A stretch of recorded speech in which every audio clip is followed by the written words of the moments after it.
So let's take a look at our JerseySquare team and see what they've done with channels. By the time they've gotten to this part in the canvas, they've actually recognized that besides working on channels, they actually have two distinct customer segments: sport jersey owners and single game attendees. And just if you remember, by the time you understand you have multiple segments, that means you need multiple value propositions and multiple revenue streams.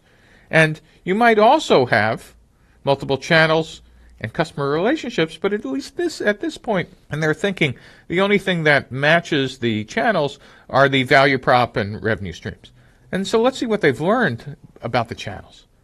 In getting out of the building, they understood that both segments, the sports jersey owners and the single game attendees, really like the idea of going to their website and actually being able to buy or rent a jersey.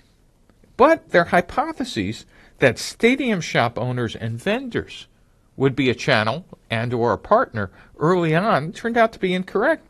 In talking to those two channels, they discovered that they viewed JerseySquare as a potential competitor. And they also understood the sales cycle of selling to them as a channel was going to be a lot longer than they had to start up their company. And so they kind of put this off the list for now, and they might get back to this later.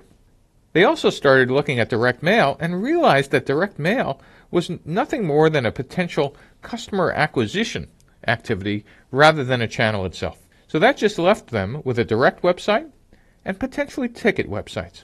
And remember, your goal as a startup is not to make the longest list of potential channels, but in fact to narrow down what is it you're going to be focusing on in your early days.